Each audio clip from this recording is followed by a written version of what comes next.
Hello friends, स्वागत है आप सभी का हमारे यूट्यूब चैनल पर। और आज हम लोग जीव विज्ञान यानी कि बायोलॉजी में पहला चैप्टर जीव विज्ञान की शाखाएं इसको यहाँ पर करेंगे। तो आइए पढ़ते हैं। पहला प्रश्न क्या है, विटीकल्चर के द्वारा क्या उत्पादित होता है। विटीकल्चर के द्वारा आप सब ने पढ़ रखा होगा कि अंगूर का उत्पादन किया जाता है। किसके अंतर्गत? विटीकल्चर के अंतर्गत।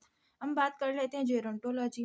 जेरोंटोलॉजी के अंतर्गत हम वृद्धावस्था एवं आयु वृद्धि के प्रभाव का अध्ययन करते हैं। ठीक है, वृद्धावस्था एवं आयु वृद्धि के। वर्मी कल्चर, इसके अंतर्गत जो करते हैं हम केचुए का अध्ययन करते हैं।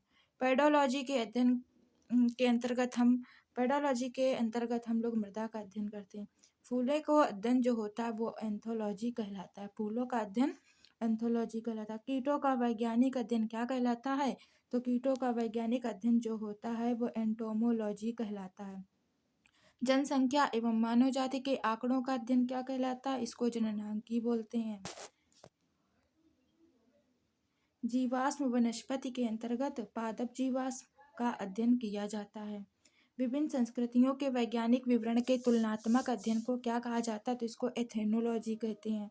सब्जी का अध्ययन किस शाखा के अंतर्गत किया जाता है? सब्जी का अध्ययन ओलेरीकल्चर के अंतर्गत किया जाता है। अस्थियों का अध्ययन विज्ञान की किस शाखा के अंतर्गत किया जाता है? अस्थियों का अध्ययन विज्ञान की ऑस्टियोलॉजी शाखा के अंतर्गत करते हैं। सर्पों का अध्ययन किस वैज्ञानिक शाखा के अंतर्गत किया जाता है? जो सर्प है, सर्पों से समझ लेना सर्पेटोलॉजी। तो सर्पेटोलॉजी के अंतर्गत किसका अध्ययन किया जाता है? सर्पों का अध्ययन किया जाता है। हाइड्रोपोनिक्स किससे संबंधित है? तो जो हाइड्रोपोनिक्स होता है उसमें मृदा रहित पादप संवर्धन से संबंधित है। मतलब उसमें मृदा मिट्टी नहीं होगी। क्या होगा? हाइड्रोपोनिक्स। हाइड्रो मतलब होता है वाटर। जंतु विज्ञान के अंतर्गत किन जंतुओं का अध्ययन किया जाता है? जूलॉजी के अंतर्गत देखो, जीवित हो या फिर मृत, इन दोनों प्रकार के जंतुओं का अध्ययन हम करते हैं। किसके अंतर्गत? जूलॉजी के अंतर्गत। ओके, जंतु विज्ञान के अंतर्गत क्या करते हैं? चाहे वो जीवित हो या फिर मृत हो, उनका अध्ययन करते हैं। अब हम कुछ बात कर लेते हैं जीव विज्ञान की विभिन्न शाखाओं के जो जनक हैं। जैसे इस तरफ दिया हुआ जीव विज्ञान की शाखा और इधर दिए हुए हैं इनके जनक। तो देखो, जो जंतु विज्ञान थे इनके जनक कौन थे? अरस्तु थे। अरस्तु ने जंतु विज्ञान की खोज की थी। अगर हम थ्रियोफेस्टस की बात करते हैं तो इन्होंने वनस्पति विज्ञान की खोज की थी। लुई पास्चर, इन्होंने क्या किया था? सूक्ष्म विज्ञान का खोज की थी। ठीक है। रॉबर्ट कोच, इन्होंने क्या किया था? जीवाणु विज्ञान की खोज की थी। एडवर्ड जेनर की बात करते हैं। एडवर्ड जेनर, तो इन्होंने क्या किया था? प्रतिरक्षा विज्ञान की खोज की थी। इम्यूनोलॉजी। कैरोलस लिनियस, इन्होंने जीनोम पद्धति मतलब वर्गीकी तथा वर्गीकरण का अध्ययन विज्ञान जो है उसके जनक थे। कौन? Carolus Linnaeus. विलियम हार्वे, इन्होंने क्या किया था? रुधिर परिसंचरण तंत्र की खोज की थी, तो उसके जनक कहलाए। इसी प्रकार से रॉबर्ट हुक, इन्होंने मृत कोशिका की खोज सबसे पहले की थी कॉर्क में, तो इन्होंने किया था कोशिका विज्ञान के जनक रॉबर्ट हुक है। अब हम ह्यूगो ड्रीविच की बात करते हैं। ह्यूगो ड्रीविच ने उत्परिवर्तनवाद जो था उसकी खोज करता है। ह्यूगो ड्रीविच उत्परिवर्तन के आपने पढ़ रखा होगा कि एंटन डी बेरी ये किसके जनक हैं? एंटन डी बेरी ये किसके जनक भैया? माइकोलॉजी यानी कवक के हैं। स्टीफन हेल्स किसके हैं? पादप शरीर की क्रिया विज्ञान प्लांट फाइकोलॉजी से संबंधित हैं। वहीं जो हमारे कैरोलस लिनियस हैं वो किससे हैं? आधुनिक वनस्पति विज्ञान से हैं। बात कर लेते हैं कार्ल एंड स्टीनर की, इन्होंने रुधिर वर्ग की खोज की थी, है ना। थॉमस एल्वा एडिसन इसी प्रकार से हैं। थॉमस एल्वा एडिसन, इन्होंने किसकी खोज की थी? अंतरास्रावी विज्ञान थॉमस एल्वा एडिसन ने। ग्रेगर जॉन मेंडल, इनको सब कोई जानता है, अनुवांशिकी जेनेटिक्स के पिता हैं। ग्रेगर जॉन मेंडल आधुनिक अनुवांशिकी के भी जनक हैं। बीरबल साहनी किसके हैं? भारतीय पुरावनस्पति विज्ञान के जनक हैं। किसके? भारतीय पुरावनस्पति के विज्ञान के जनक। पॉल हर्बर्ग किसके हैं? पॉल बर्ग जो है वो आनुवंशिकी अभियांत्रिकी के हैं। विलियम हेनरी किसके हैं? शैवाल विज्ञान के हैं। सब पढ़ रखे हैं आप लोगों ने ये। विलियम हेनरी शैवाल विज्ञान, पॉल बर्ग जो है आनुवंशिकी अभियांत्रिकी की। बीरबल साहनी किसके हैं? बीरबल साहनी है भारतीय पुरावनस्पति विज्ञान के। इसी प्रकार से ग्रेगर जॉन मेंडल आधुनिक अनुवांशिकी के, है ना। अंतःस्रावी के थॉमस एल्वा एडिसन, अंतःस्रावी के थॉमस एल्वा एडिसन। शैवाल विज्ञान के विलियम हेनरी हार्वे। भारतीय शैवाल विज्ञान के MOP अयंगर। भारतीय पारिस्थितिकी के रामदेव मिश्रा। औषधि विज्ञान के हिप्पोक्रेटस और सूक्ष्मदर्शिकी के एंटनी वान ल्यूवेनहॉक एंटोनी वान ल्यूवेनहॉक सूक्ष्मदर्शिका के हैं। माइक्रोस्कोपी जीन चिकित्सा के एंडरसन है, याद रखना जीन चिकित्सा के कौन है, एंडरसन है, ठीक है। जीन चिकित्सा के एंडरसन है, सूक्ष्मदर्शिक के एंटोनी वान ल्यूवेनहॉक है, औषधि विज्ञान के हिप्पोक्रेटस, भारतीय पारिस्थितिकी के रामदेव मिश्रा, भारतीय शैवाल विज्ञान के एमओपी आयंगर, शैवाल विज्ञान के विलियम हेनरी हार्वे, आनुवंशिकी अभियांत्रिकी के पाल बर्ग, भारतीय पुराण वनस्पति विज्ञान के बीरबल साहनी, आधुनिक आनुवंशिकी के ग्रेगर जॉन मेंडल, आनुवंशिकी के ग्रेगर जॉन मेंडल, अंतःस्रावी विज्ञान के थॉमस एल्वा एडिसन, रुधिर वर्ग के कार्ल लैंड स्टीनर, आधुनिक वनस्पति विज्ञान के कैरोलस लिनियस। जंतु विज्ञान जीव विज्ञान की एक शाखा है। अरस्तु को जंतु विज्ञान का क्या कहा जाता है, जनक कहा जाता है, फादर ऑफ जूलॉजी। अब हम वनस्पति विज्ञान की प्रमुख शाखाओं के बारे में बात करते हैं, जैसे घास विज्ञान, जो घास विज्ञान है, एग्रोस्टोलॉजी, इसमें क्या किया जाता है, घासों का अध्ययन किया जाता है। एल्गोलॉजी, एल्गोलॉजी के अंतर्गत शैवालों का अध्ययन किया जाता है। एनाटॉमी, इसके अंतर्गत आंतरिकी संरचना का अध्ययन करते हैं। एंथोलॉजी, पुष्पों का अध्ययन कहलाता है। जीवाणु विज्ञान, जीवाणुओं का अध्ययन। ब्रायोलॉजी, ब्रायोफाइटा का अध्ययन। कैसिडोलॉजी, पादप रोग जन्य गांठों पादप कैंसर का अध्ययन, ठीक है, पादप कैंसर का अध्ययन कैसिडोलॉजी। डेंड्रोक्रोनोलॉजी, डेंड्रोक्रोनोलॉजी के अंतर्गत किसका अध्ययन करते हैं, डेंड्रोक्रोनोलॉजी के अंतर्गत वृक्षों की आयु का अध्ययन करते हैं, वृक्षों की आयु पता करते हैं। वृक्ष एवं झाड़ियों का अध्ययन भी हम वृक्ष एवं देखो यहाँ पर वृक्ष एवं झाड़ियों का अध्ययन डेंड्रोलॉजी और वृक्षों की आयु का अध्ययन डेंड्रोक्रोनोलॉजी, डेंड्रोक्रोनोलॉजी। हम बात करते हैं पौधों का वातावरण से संबंध का अध्ययन, मतलब इकोलॉजी। इकोलॉजी पौधे का वातावरण से संबंध का अध्ययन है।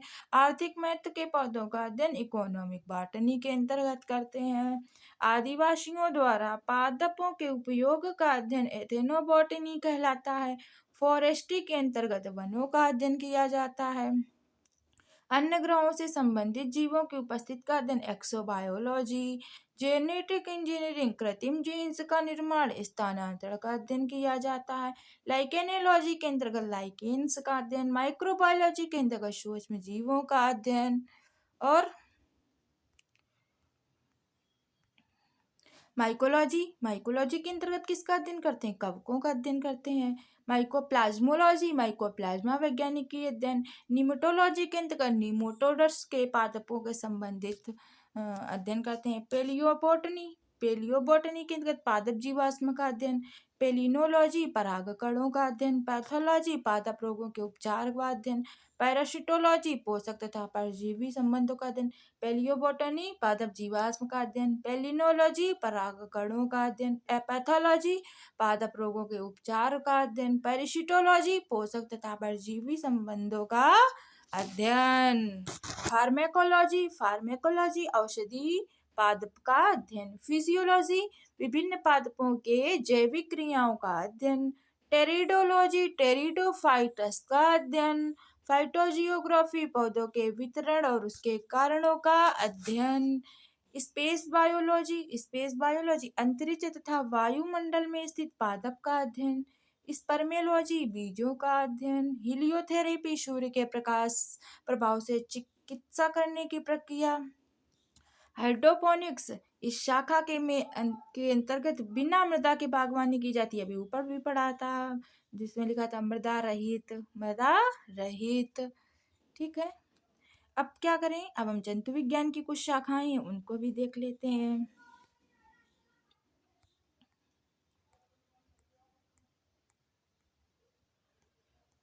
जंतु विज्ञान की प्रमुख शाखाएं।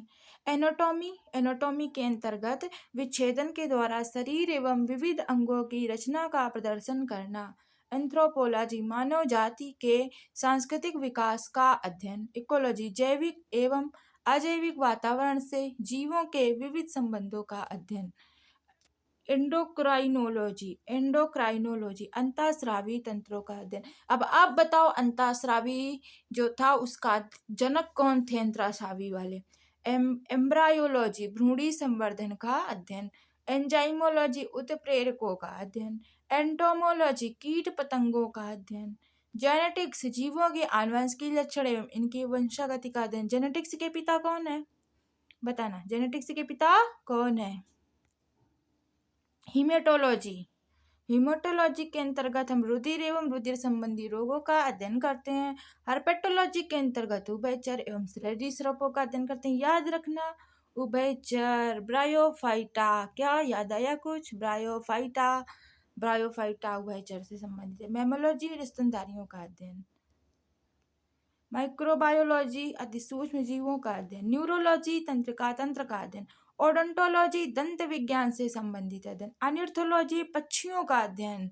अनिर्थोलॉजी, पक्षियों का अध्ययन। पैथोलॉजी, रोगों की प्रकृति, लक्षण एवं कारणों का अध्ययन। रेडियोलॉजी, जीवों पर विकिरण प्रभाव का अध्ययन। टेक्सोनॉमी, जीव जातियों के नामकरण एवं वर्गीकरण का अध्ययन। ठीक है।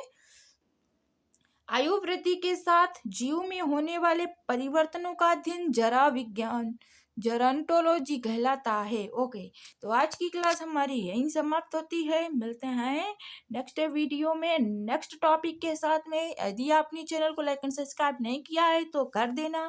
Thank you for watching video. Take care, bye bye. Okay.